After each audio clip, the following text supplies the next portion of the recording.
Hello everyone, in this video we'll create this awesome calculator using HTML, CSS and JavaScript. Alright, let's start by changing the title to calculator. And then I'll go inside the body and add one main container div which will hold everything. And inside this container, I'll add an input with the ID displayed.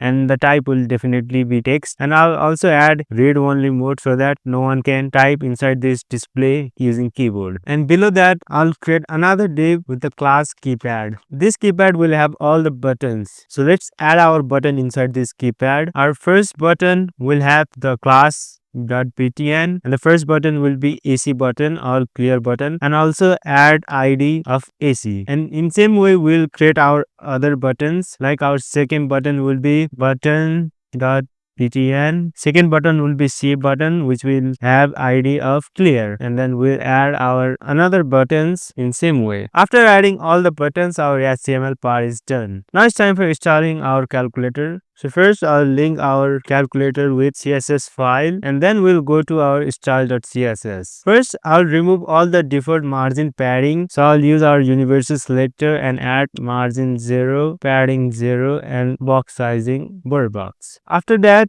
I'll install the main container. So I'll select our main container and give it the width of 100%, and I'll also give it a background color of black, and I'll give it a height of 100 px so it covers whole display. And I want this calculator to be exactly at the center. So for that we'll use display flex, classify content center, align item center. I'll set the flex direction to be column. Now it's time for our display. So I'll select our display and I'll give it a fixed width of maybe 300 pixels and height 60 pixels. I'll give it a border radius of maybe 12 pixels. Okay, first of all, let me go to our HTML and I'll set the default value. Let's say any random numbers, and then I'll go to our style.css and I'll add text align right, font size maybe 2rem. Yep, 2rem looks nice. I'll change its background color to maybe black and the text color to white, and I'll also add padding from up down 0 and left right 20 pixels. Yep, and I'll add a border of 1 pixel solid yellow, BORGER. Yep, our display look nice. And also add margin dash bottom of maybe 20 pixels so that we can see gap between our keys and this display. Now it's time for the keypad. For keypad, I'll use grid property to erase our buttons. I'll use grid template column with value repeat 4 times 1fr. What's not working?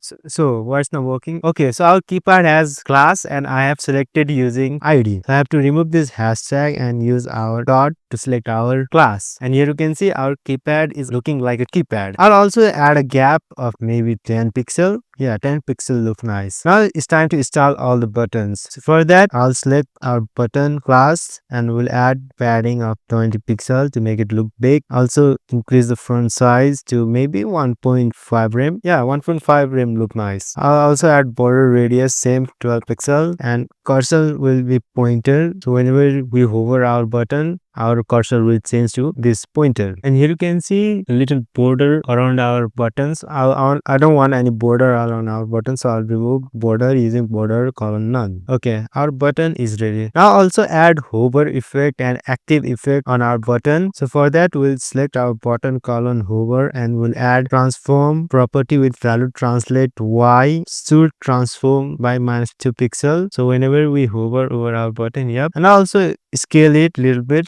maybe 1.04 will look nice. Yep, here you can see our hover effect is working perfectly. And next is our active effect. So for that we'll add active and it will have the property transform and the value will be translate y with the value 0. Let's see if our active is working or not. Whenever I click on any button, it should have that click animation. Yep, our button is working. The animation is looking nice. Now it's time to style our special buttons like AC and all the operators. We'll start with our equal button. First of all, let me see what was our ID for equal button. Yep, it is equal. So for equal button, I'll add background color RGB 203 255 125. Here you can see our button equal button color is changed. I'll do the same thing for our AC button. I'll add its background color as yellow. Next is our clear button and its background color would be RGB 252 229 187. You can style it with any color you want. Sky's the limit. The remaining buttons are our operator buttons. So first I'll select all the operators: multiply, divide, subtract, our open bracket, our close bracket, and all these operator will have same background color with the value RGB 236, 189 and 244. And now the calculator UI looks really clean and modern. Now let's add the main logic that makes our calculator works: JavaScript. So first we'll go to our HTML and I'll first remove this value and then I'll link it with our JavaScript file, which is script.js. Okay, first we need to grab the display box and all the buttons from this HTML so that we can work with them using JavaScript. And for that, I'll use document const display is equal to document dot get element by id, and it will be selected using the display id. Next, we'll select all our buttons using document dot query selector all dot btn. Now we have access to the display area where number will appear and all the calculator buttons. Next, I'll loop through each buttons and add a click event listener. So whenever a button is clicked, we can perform an action based on which button it is. So first, we'll go add buttons dot for each, and we'll add a function which will have the parameter button, and inside this function we'll add event listener to our buttons which will have the event of click. So whenever a button is clicked, it should perform this function, and inside this function we'll add all our condition for our buttons. First, we'll add const value is equals to this dot inner text. What this will do is whenever a button will be clicked, like for example this 7 button, the inner text which is this 7 will be selected and will be stored in value, and we will display that value in our display. So for that, what we have to do is we have to just write display dot value plus is equals to value. So whenever any button will be clicked, it will be displayed in our display. Here you can see. Now we'll add condition for special buttons like AC, C, multiplication, and these equal to buttons. Let's start with our AC button. So we'll use if condition. If value is equal to AC, then it should display dot value is equal to empty. This will remove everything inside this display.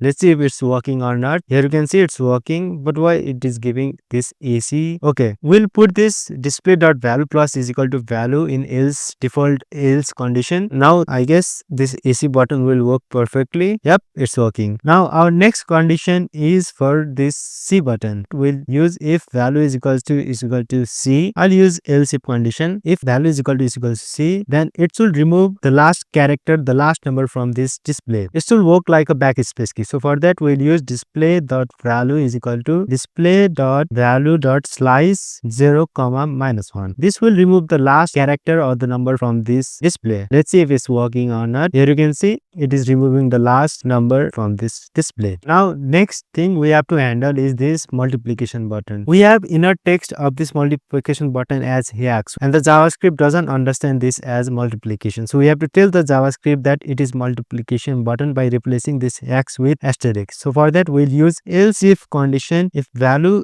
is equal to x, the display dot value should add it as asterisk, and here you can see whenever this star is clicked, the display will add it as asterisk. But why it is removing everything? Okay, we have to use it as display dot value plus is equal to star, so that the before content will not be replaced with this asterisk. Yep, it's working. Now the final part, the equal to part, which will perform the operation, and for that we will use else if condition. If value is equal to. So whenever this equal to button will be clicked, we'll evaluate our display dot value, and now our equal to button should work perfectly. Let us check. 6 minus 5 should give us 1. It's not working. Why? I'm pretty much offset. It's not working. Okay, what could be the case? If value is equal to, then we'll evaluate. Okay, we have to store it in display dot value. My bad. Now it should work perfectly. 6 minus 5 should give us 1. I'll clear the display. 5 into 5 should give us 35. Okay, our calculator is ready. But since this evaluate function can throw error if the input is invalid, in this case what I want to do is I will use try catch to block the error. I'll just cut it and I'll add try. Whenever the input is correct, all the input are valid, it should perform this display.value is equal to evaluate display.value, and whenever there will be error, it will catch the error and display the value is equal to error. So whenever there will be any error, it will prevent it by showing error message instead of crashing the calculator. So let's see if it's working or not. Error. Here you can see it is showing error message. Okay, now our calculator is ready.